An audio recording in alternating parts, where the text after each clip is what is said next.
दुर्भाग्यवश उस व्यक्ति का सिर कटा हुआ था, लेकिन उसे उठाने के बजाय उसने उसे गेंद की तरह लात मारकर सैकड़ों मीटर दूर उड़ा दिया। पता चला कि सिर उसका नहीं था। हालांकि बिना सिर व्यक्ति को यह पता नहीं था कि रास्ता कौन सा है, और कुछ ही कदम चलने के बाद वह नदी में गिर गया। सौभाग्यवश 2.5 घंटे की खोज के बाद वह अंततः किनारे पर पहुंच गया। इस समय मांस की गेंद अचानक उसके पास लौट आई और उसके सिर के रूप में काम करने की पेशकश की। हालांकि उस आदमी को लगा कि वह बहुत बदसूरत है, इसलिए उसने अपने खोए हुए सिर की तलाश के लिए अकेले जाने का फैसला किया। कुछ कदम चलने के बाद वह सीवर में गिर गया। फिर दिशा निर्धारित करने के लिए आदमी को समझौता करना पड़ा और मांस की गेंद को अस्थायी रूप से अपने सिर के रूप में काम करने देना पड़ा। एक सुंदर मोटरसाइकिल ने उसका ध्यान आकर्षित किया, इसलिए वह बिना कुछ बोले उस पर बैठ गया। जब मालिक ने उसे देखा तो उसने उसे तुरंत उतरने को कहा। दाढ़ी वाला आदमी इतना गुस्से में था कि उसने सीधे आदमी को मुक्का मारा, लेकिन उसने उम्मीद नहीं की थी कि आदमी का सिर हिल जाएगा। वह बुराई में विश्वास किए बिना फिर से हमला करना चाहता था, लेकिन मीटबॉल से जमीन पर गिर गया और फिर एक पहाड़ उसके सिर पर गिर गया और दाढ़ी वाले आदमी को बेहोश कर दिया।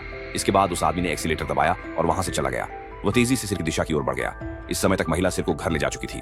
पहले तो उसने सोचा कि यह उसके पति द्वारा जानबूझकर खरीदी गई डमी है, इसलिए उसने बिना कुछ कहे उसे कूड़ेदान में फेंक दिया। हालांकि जैसे ही उसने इसे लिया और खो दिया, वह आदमी मोटरसाइकिल पर यहाँ आ गया। फिर उस आदमी ने कचरे का थैला खोला और अपना सिर बाहर निकाला। फिर लड़की को भयभीत निगाहों के सामने उसने सिर को अपने शरीर से जोड़ दिया, और जब वह मजबूती से स्थिर हो गया तो वह अपनी मोटरसाइकिल पर सवार होकर चला गया।